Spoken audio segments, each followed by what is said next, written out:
Hello, I'm Bill Serban, Director of the Center for Advancing Teaching and Learning at the University of Wisconsin-La Crosse. This presentation examines research findings on the effectiveness of different learning techniques to identify techniques that can improve student learning and others that may have little or no effect in helping students learn. By the time students reach college, we expect them to be able to regulate their own learning. One of the most basic aspects of self-regulated learning is using specific learning techniques to acquire, understand, and remember new material. For example, a student may study for a test by reading the assigned material and then rereading it. Or the student may read the material and underline or highlight portions of the text. And another approach might be to read the material and then create a concept map of it.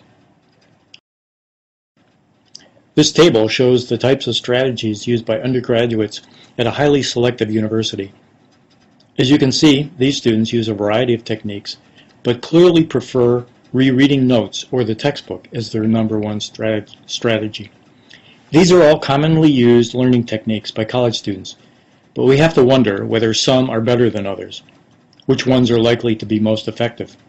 Are some ineffective? If we know which learning strategies are most effective, can we teach or persuade students to use them? There are hundreds of studies on learning techniques, but few attempts to determine the relative effectiveness of various strategies. Individual studies usually compare the effectiveness of several techniques, such as whether rereading material results in better learning than note-taking. However, in 2013, a group of researchers examined the research on 10 common learning techniques and developed a procedure for ranking their relative utility. Let's look at the criteria the researchers used to make their judgments. They examined the techniques with respect to 4 critical variables. 1, they looked at learning conditions, whether students worked alone or with others, read or listened to material, had access to resources while they learned, or not. Second, they looked at student characteristics, differences in students' ages, ability level, motivation, background knowledge, and the like. A third factor is type of material students tried to learn. They looked at whether students tried to learn lecture content, simple vocabulary, narrative or expository text, visual material, and so forth. And then last, they looked at how learning was measured, whether students had to recall information, whether they had to write an essay, or take some kind of recognition task, such as a multiple choice test. After reviewing the research on each technique, they assigned an overall assessment based on its relative utility, low, moderate, or high. A high utility rating means that compared to the other techniques, there is robust evidence across the 4 criteria. In other words, a high utility technique improves learning for a variety of students in a variety of circumstances with respect to different subject matter and materials as measured in a variety of ways. A technique may receive a low utility rating for a number of reasons. There may be insufficient or conflicting evidence about whether it improves student learning, and there may be limited evidence about the conditions or students for which it works well. You may want to pause the video on this table to review the descriptions and ratings of each technique. To explore some of the key principles related to learning techniques, let's compare 2 techniques, rereading and practice testing. Many studies with college students have included both techniques. And let's start with rereading. Rereading is used widely by college students and may be a primary mode of learning for most of them. Rereading does have a positive effect on student learning, but one that is limited compared to other techniques.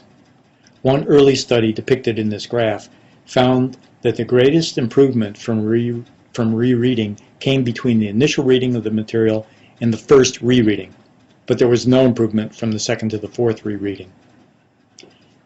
You can understand why rereading may appeal to students. It is relatively easy to use, a kind of repetition, and consistent with the belief that repetition is essential for learning, and For unskilled learners, it may be the only strategy they know.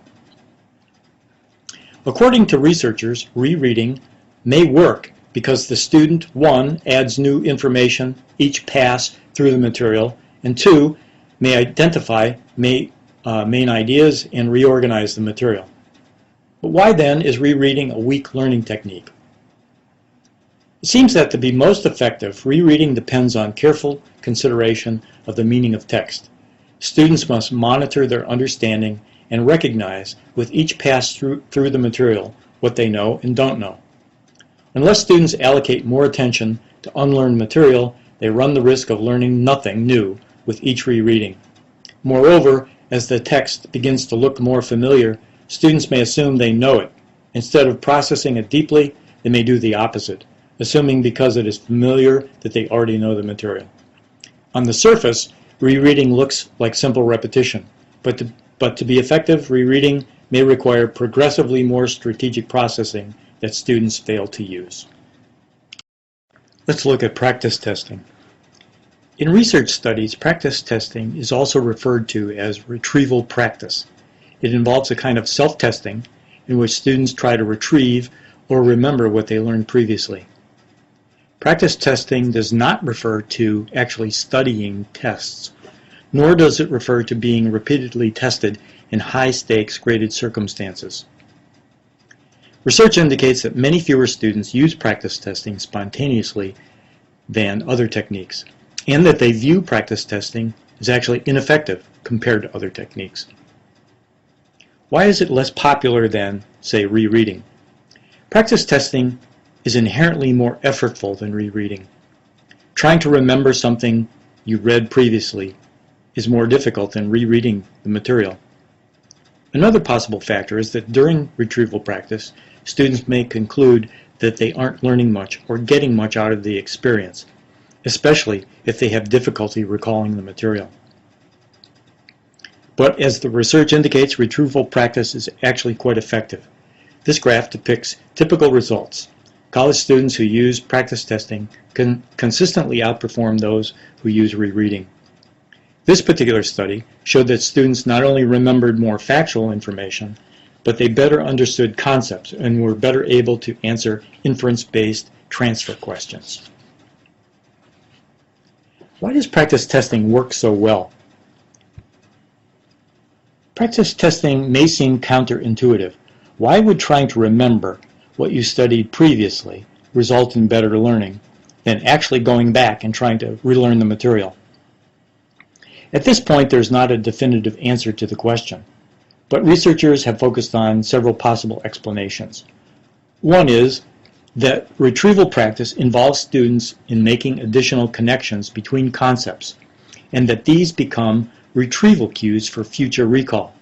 In other words, students' representation of the material becomes more enriched, and they have more ways to retrieve the information when needed. Another factor is that research shows that practice testing is more effective when students receive feedback. We can speculate that feedback might be especially effective as students are actively working through the topic and may see the relevance of the feedback they receive. For example, suppose I try to remember a concept and can't quite get it. Salient feedback at that point can help me clarify the idea. A third factor, which actually has not been studied in research on retrieval practice, focuses on what students might do after retrieval practice. So when students practice testing, it may highlight what they do not yet know very well. Students may then go back to the material and fill in the gaps in their understanding.